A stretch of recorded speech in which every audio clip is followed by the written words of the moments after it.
Number 6, daycare or school. This does cause a lot of problems for a lot of children. Luckily for me, I have a pretty good centre where the children do come and they do feel heard and listened to and safe. But public childcare centres can't always provide this connection to children, so they do feel, tend to feel quite alone and lost. And I worked in a very large childcare centre, and I do know that children struggle immensely in that environment. I also watched my son go through 6 years of primary school, and I know that children struggle immensely in the public schooling system. Now, this is not saying everybody pull your kids out of school, because that's not going to happen. That can't happen for everybody. I accept that.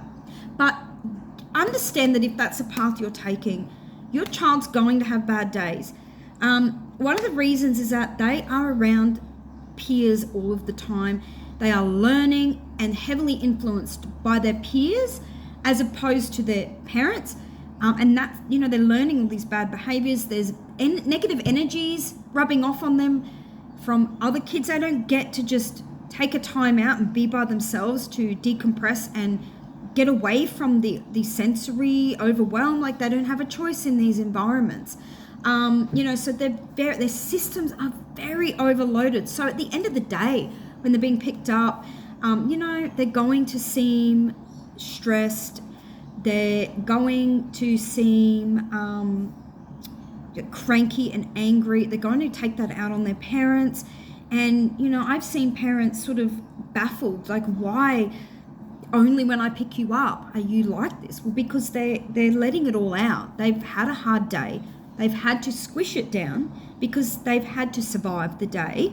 So they don't tell anyone about it. They don't show any emotion because they know that's not going to help them in that environment. They have to be strong.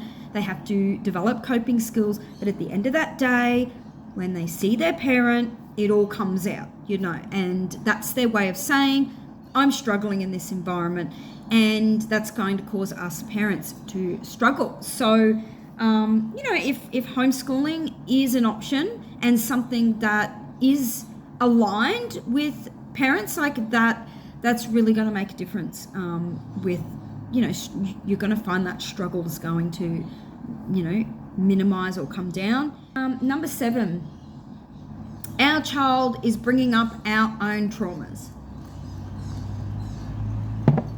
The biggest cause of parents reacting to children's intense feelings is our own trauma. So what happens, and I know this because I have had many therapy sessions where I have met my inner child, you could call it inner child work, trauma healing, deep emotional therapy.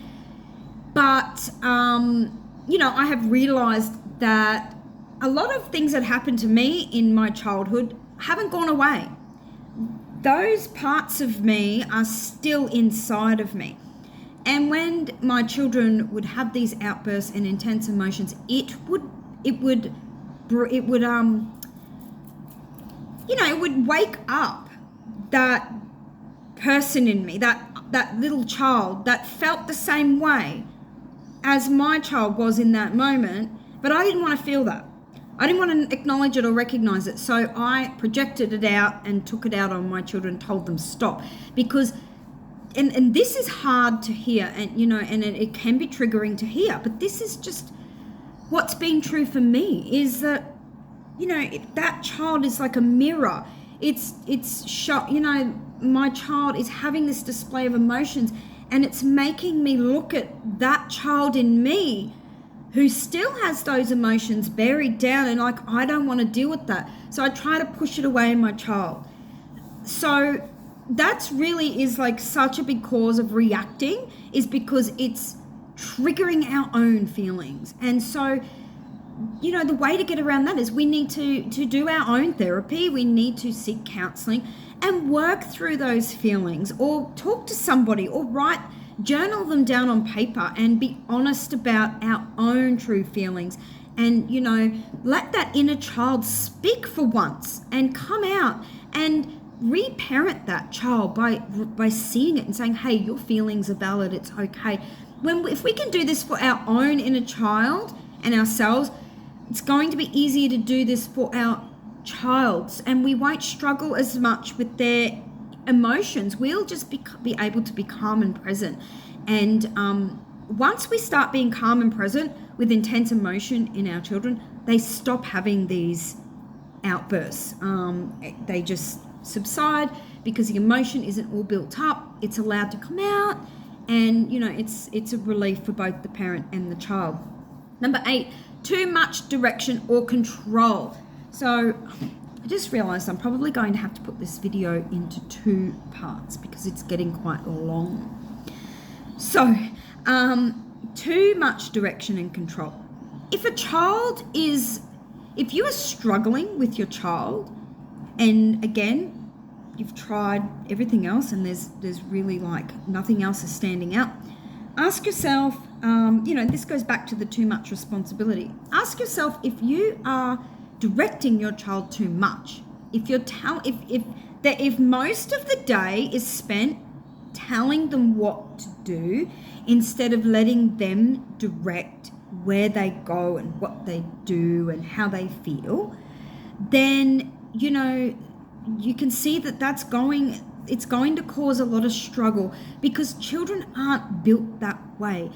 They're born with their own internal guidance system, their own feelings, their own thoughts, their own intuition, their own passions, their own drive, their own aversions to things. They have their own preferences, their own personality. If we're not letting them figure out what that is and letting them blossom as that and learn about themselves and learn about what they want and how they feel, like they're going to be very confused, because what they're wanting and what they're feeling isn't going to line up and match with what us parents want them to do. And so, you know, it's the difference between them following their inner voice throughout the day and their little breadcrumb trail, which is the inner nigglings of what to do and where to go and what to play. If they're being made to listen to an outside voice all day, which is not theirs, you know, then they're going to not know how to be themselves. They're going to be confused. And when children are confused, they don't know how to say it, so they act badly. They act out and they misbehave. And so, you know, the more control and the more direction we have over our child's life, the more they're going to push back and resist, because they're going to be in this power struggle. They're going to fight for their power back. They're going to fight for control back over their lives. And we're going to then fight for that control back. So it's a power struggle. So, you know, if we can just learn to trust as much as possible that our child knows, you know, let them sort of be in charge of their day, let them choose things, let them have choice, as much as possibly, you know, that's safe and within means. You know, we're going to find that, like, literally with my kids, the moment I did this, the struggle disappeared. It was gone, because I gave them their power. I mean, you can't really take someone's power, but I literally allowed them to be in their own inner authority and their own power and direct their day and direct their lives, and they've never been happier. And you know, the only reason we struggle is because, like, we're going against the flow. So struggle, in definition, really is like, it's like if you're swimming against a current, you know, or a rip. The way to stop struggling is to turn around and just go with it. And we have to trust that we'll make it through. And it's scary, because I'm sitting here imagining myself now that I'm in water and there's a current dragging me off down to a waterfall. You know, yeah, okay, of course I'm going to want to struggle and find my way to shore. But if I'm trying to do it in a certain way that's actually like the hardest way possible, like instead of pushing directly through that current, like I could go to the side and grab onto something, that doesn't mean that I've given up and turned around and fallen off a cliff, so I hope you get what I'm saying here. Yeah, I'm sure you do. So yeah, if we can go with the flow more rather than against the flow, we will be pleasantly surprised at the outcome, I promise you. Okay, 9, perspectives and meanings. So we are surely going to struggle as a parent if we do not question our perspectives and the meanings that we have placed on our child's behavior. Where do we get perspectives and meanings from? Our parents and society. Are they ours? Probably not. They could be, but there's a chance that they're not ours. They're not our beliefs. They're not our perspectives. They're not our meanings. We didn't discover them. They were given to us. They were handed down to us. They were forced into us. So how can we actually know that they are right and true for us without questioning them? Now, the good news is perspectives and meanings and beliefs can change. This is the beauty of rewiring the brain. I can't remember, there is a name for it. I've been learning it in psychology studies and counseling, and it's there is a word for it, and I know it, and I'm sorry that I can't remember, but neuroplasticity, that's it. Neuroplasticity is rewiring the brain. It's changing pathways that have been formed to develop a thought or a feeling. It can be replaced and changed. So that's just saying that, like, it's just saying that, like, it's malleable. It's malleable. Like, I don't know if I'm using the right word, but it's not fixed. Everything that we see and think and believe is not fixed. We can choose new perspectives, new meanings, new thoughts. So this is very good news. It's never too late. And how do we know which perspectives and meanings are right and true?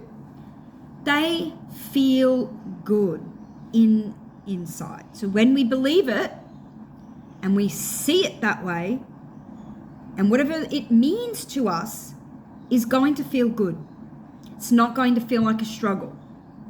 So unhealthy, untrue thoughts and feelings and perspectives will cause struggle. The last one is not living in alignment with our truth. So, mostly, in general, this can kind of, everything else that I've shared is sort of under this umbrella statement, which is that we need to live in alignment with our truth and who we really are, because then everything else will make sense. And if we're struggling as a parent, there's a good chance that we're not living as our true, authentic selves. We're not living the life we really want. We are doing things we don't really want to do. We're believing in things and thinking things and seeing the world in ways we don't want to do. We are in relationships that aren't healthy. We have friendships that aren't working out for us. We're people pleasing. We're doing things to make other people happy. We're not thinking of ourselves. We have no self-care. We're not writing down our thoughts and feelings. We're not having nice hot baths and massages and when I say self-care, I don't mean going out and drinking and having girl or guy time. Like, we can do that, that's fun, but I'm talking about time to be with our hearts, self-love, self-care, making sure that we're saying yes to things only that we want to say yes to, and that we're saying an honest and truthful no to things that don't feel right for us. We need our own boundaries as well. We have needs as well. that need to be met.